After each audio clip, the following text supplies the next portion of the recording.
দেশের চাবি আপনার হাতে। বিস্তারিত থাকছে সাভার থেকে মাসুদ রানাকে সাথে নিয়ে ফয়জুল ইসলামের প্রতিবেদনে। গণভোট 2026 ও জাতীয় সংসদ নির্বাচন উপলক্ষে দেশের চাবি আপনার হাতে শীর্ষক ভোটের রিকশা উদ্বোধনী অনুষ্ঠান অনুষ্ঠিত হয়েছে। সোমবার সাভার উপজেলা radio colony school and college মাঠে এ অনুষ্ঠানের আয়োজন করা হয়।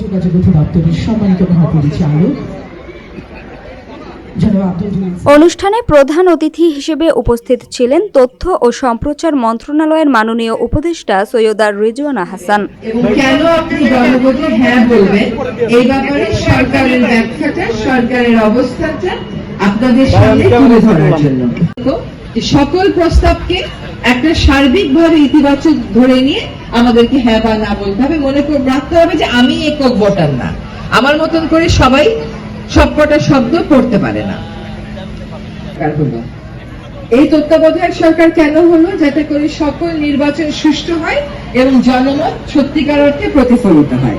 কিন্তু 2011 সালে নির্বাচন, সংস্কার, বিচার এই তিনটাই হচ্ছে আমাদের মোটা দাগের প্রধান কাজ।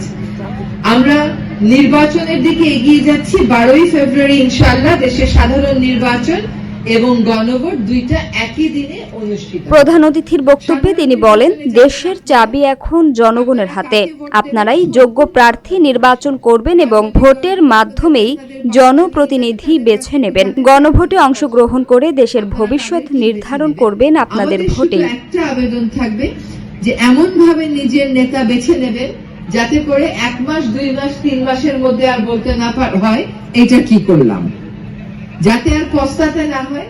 আমরা যদি বলি, তিনি আরো বলেন, গণভোটে হ্যাঁ ভোট কেন প্রয়োজন এ বিষয়ে সরকারের অবস্থান জনগণের সামনে তুলে ধরতেই বিভিন্ন উদ্যোগ নেওয়া হয়েছে। এরই অংশ হিসেবে আজকের এই সমাবেশের আয়োজন। 11টি কমিশনের মধ্যে 6টি কমিশন যার সাথে নির্বাচনের ক্ষমতার ভারসাম্যের সরাসরি সম্পর্ক রয়েছে।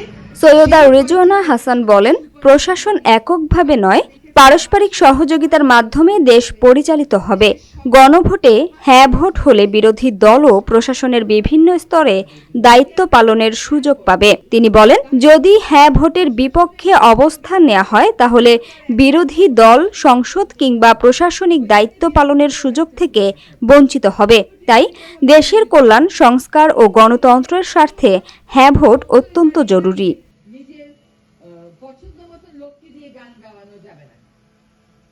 তিনি উল্লেখ করেন, বর্তমান সরকার 3টি গুরুত্বপূর্ণ দায়িত্ব নিয়ে কাজ করছে: দেশ সংস্কার, স্বৈরাচারের বিচার, অবাধ, সুষ্ঠু ও গ্রহণযোগ্য নির্বাচন। পূজা করে গান গাওয়ার জন্য তো আমরা কাউকে সংসদে পাঠাবো না।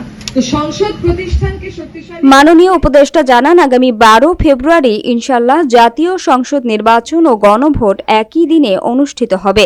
জনগণ যেন বুঝে শুনে ভোট দেন সে আহ্বান জানিয়ে তিনি বলেন, ভোট যেন ভবিষ্যতে আফসোসের কারণ না হয়। 30টা দলের মধ্যে কোনো 28টা দল কোনো একটাতে হ্যাঁ বলেছে, 29টা দল কোনো একটাতে হ্যাঁ বলেছে, 2টা দল কোনো একটাতে না বলেছে, কিন্তু জুলাই সনদে প্রায় সকলেই স্বাক্ষর করেছে। তিনি আরো জানান, দেশের সকল প্রধান রাজনৈতিক দলের সঙ্গে আলোচনা করে জুলাই সনদ প্রস্তুত করা হয়েছে, যা সংস্কার ও গণতান্ত্রিক অগ্রযাত্রার একটি গুরুত্বপূর্ণ দলিল।